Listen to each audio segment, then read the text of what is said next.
नमस्कार साथियों, स्वागत है संस्कृत क्लासेस बाय हरलाल सिंह द्वारा यूट्यूब प्लेटफॉर्म पर आप सभी का। आज का ये वीडियोज है वो आपकी आगामी शिक्षक भर्तियों से संबंधित एक सूचनात्मक वीडियोज भी है। साथ ही देखिएगा जो सुप्रीम कोर्ट के 7 जजों की संवैधानिक पीठ के द्वारा 6-1 के बहुमत से सुनाया गया फैसला, उस पर भी हमारी चर्चाएं होगी। क्योंकि सुप्रीम कोर्ट के 7 जो संवैधानिक पीठ होती है वहां पक्ष के अंदर 6 जजेज होते हैं, जबकि विपक्ष में एक जजेज होता है, तभी 6-1 का ये फैसला होता है। और फैसला होता किससे संबंधित है? आरक्षण से संबंधित है। क्योंकि इन दिनों चाहे संसद भवन हो या अन्य जगह आरक्षण का मुद्दा काफी ज्यादा चर्चा में है। और हमारी क्या ये जो आगामी जो भर्तियां है, चाहे रीट 2024 होनी है, तृतीय श्रेणी होनी है, सेकंड ग्रेड होनी है, फर्स्ट ग्रेड होनी है, अन्य विभागों में होनी है, क्या एक आरक्षण तो 50% महिला आरक्षण जो कि लेवल 1 में लागू हुआ, और क्या ये जो आरक्षण के ऊपर सुप्रीम कोर्ट ने फैसला जो सुनाया है, जो कि ये जो लागू होगा, क्या इन भर्तियों पे लागू होगा? सबसे पहले तो हमें समझना है कि जो आज का जो सुप्रीम कोर्ट का फैसला है बाकायदा स्वागत योग्य है, इसमें किसी भी प्रकार की दो राय नहीं है। किंतु देखिएगा स्वागत के साथ साथ कुछ सवालात भी छोड़ते हैं। सवाल तो सभी जगह होते ही है, आपको मालूम है। आज का जो दिखेगा एससी वर्ग और एसटी वर्ग का जो आरक्षण है उससे संबंधित सुप्रीम कोर्ट के अंदर जो ये फैसला हुआ कि भाई देखेगा एससी वर्ग और एसटी वर्ग में जो धन्नाटे वर्ग हो गए हैं, जो संपन्न वर्ग हो गए हैं, उनके लिए एक आरक्षण का दायरा अलग किया जाए, और जो पिछड़े हुए हैं, गरीब कह सकते हैं, निर्धन कह सकते हैं, उनके लिए एक आरक्षण का दायरा अलग तय किया जाए, ताकि इतना उन्हीं लोगों के लिए है वो परिवार भी सबल बन सके। क्योंकि यहां पर एक चीज ये चल रही थी कि जो थोड़े से सक्षम हो चुकी है वो अधिक अवसर दिलाते हैं अपने संतानों को, और वही संतानें हैं वो आगामी टाइम में वापस पुनः आरक्षण में आ जाती है। ठीक है, यहां पर बात समानता पर हुई है। जो बाकायदा पिछड़ा हुआ है उसको सबल मिले, वो भी समाज के समान धारा के अंदर आ सके। ये एससी और एसटी दोनों के अंदर यानी वर्गीकरण की बात की गई है, उपवर्गीकरण यानी एक। तो अब ये कैसे होगा, इसके तो अभी तक विस्तृत दिशा निर्देश आए नहीं, किंतु आपको एक चीज समझनी है कैसे होगा।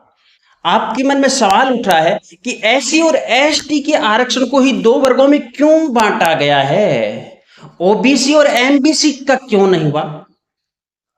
और सबसे चर्चित ईडब्ल्यूएस है, उसका उसके बारे में क्या चर्चा है? अनरिजर्व तो सबके लिए है, वो तो सबके लिए सम्मान है।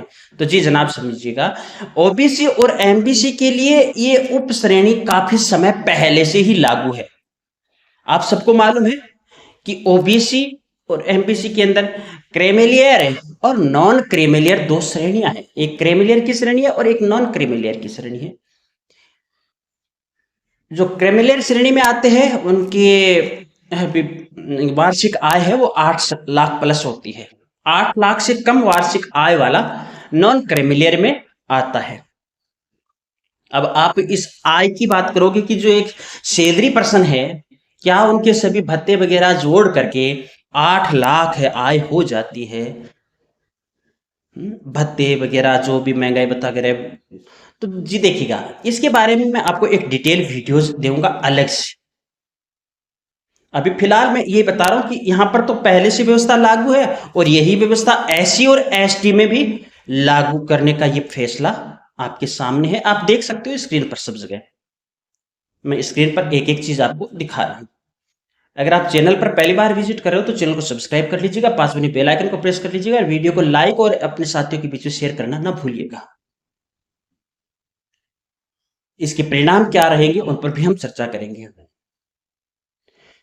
और जो शिक्षक भर्तियों की तैयारी कर रहे हैं वो टेलीग्राम चैनल, जिसका लिंक डिस्क्रिप्शन बॉक्स में दिया गया है, संस्कृत क्लासेस बाय हरलाल सिंह गोदारा।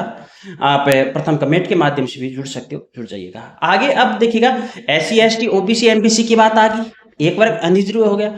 फिर सवाल उठता है EWS, और सवाल यहाँ पर उठाए जाते हैं कि EWS की जो कट ऑफ है वो भी काफी कम जा रही है, और सवाल ये भी उठाया जा रहा है कि EWS है उसके लिए भी तो यहाँ उस वर्ग के अंदर भी तो कुछ पिछड़े हुए हैं, काफी पिछड़े हुए हैं, जबकि कुछ समर्थ है, वहां पर भी तो 2 वर्ग होने चाहिए। तो जी जमाल, यहाँ सवाल ये है कि जो जनरल कैटेगरीज है उसके 2 वर्ग ही हो गए, एक जनरल जो हो गया अनरिजर्व हो गया, दूसरा हो गया EWS, ठीक है। और इसके लिए जो भी एक आय निर्धारण कर रखी है वो 8 लाख आय निर्धारण कर रखी है, यही तो है ना, 8 लाख आय निर्धारित कर रखी है।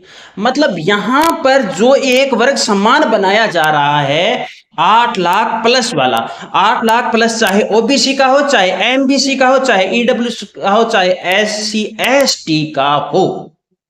SC ST के अभी ये निर्धारण तो नहीं हुआ है, हालांकि जैसा देखा जा रहा है उसके अनुरूप यही लगभग हम पूर्वानुमान लगाने का प्रयास कर सकते हैं। तो EWS के लिए ये एक व्यवस्था है। फिर भी आप इस फैसले को किस दृष्टि से देखते हो, उसका आप कमेंट जरूर कीजिएगा। हाँ, अब देखिएगा, स्वाभाविक है ये जो फैसला आया है तो आवाज तो उठेगी, एक पक्ष बनेगा और एक विपक्ष बनेगा। जो एक पक्ष है सोशल नेटवर्क पर एक्टिव होगा, विरोध भी बढ़ेंगे और भी होगा, सब कुछ होगा, किंतु हमें एक चीज को सच्चाई से समझना जरूरी है। जो चीज यहां पर आई है उस चीज को, अब एक वैसे हम कह सकते हैं कूतर्क हमारे सामने आया किसी साथी के द्वारा। वो कूतर्क ये था कि ये वर्गों को बांटने वाली बात हो रही है। तो जी, बांटने वाली बात तो पहले, हाँ ये जरूर है कि इस कैटेगरीज के अंदर फायदा कौन लेने वाला है, चाहे SC ST OBC MBC EWS, क्योंकि रियलिटी ये है, आप EWS की तरफ जाओगे तो वहां पर भी आपको छिन मिन स्थितियां मिल जाएगी, अस्त व्यस्त स्थितियां मिल जाएगी, OBC में भी मिल जाएगी और SC ST में भी मिल जाएगी। तो अब धरातल पर क्या जो हमारे 7 जजों की संवैधानिक पीठ ने जो महसूस किया है वो धरातल पर लागू हो जाएगा? क्या वाकई गरीब के बच्चों को इस समानता की श्रेणी में, आर्थिक समानता की श्रेणी में लाने में हमारा भारत सक्षम होगा? ये सवाल है। अब सवाल उठ रहे हैं कि हाँ जी ये आ गया है, अब आगामी जितनी भर्तियां हैं क्या इन सभी भर्तियों में लागू होगा? तो इसका उत्तर भविष्य के गर्भ में है, हम अभी नहीं कह सकते। हालांकि ऐसा है, अगर ये चीज होती है तो लागू होने के चांसेस है, वो अभी फिलहाल की स्थिति में देखें तो 70% चांस है वो लागू होने के चांसेस है, जबकि 30% हम कह सकते हैं आगामी टाइम।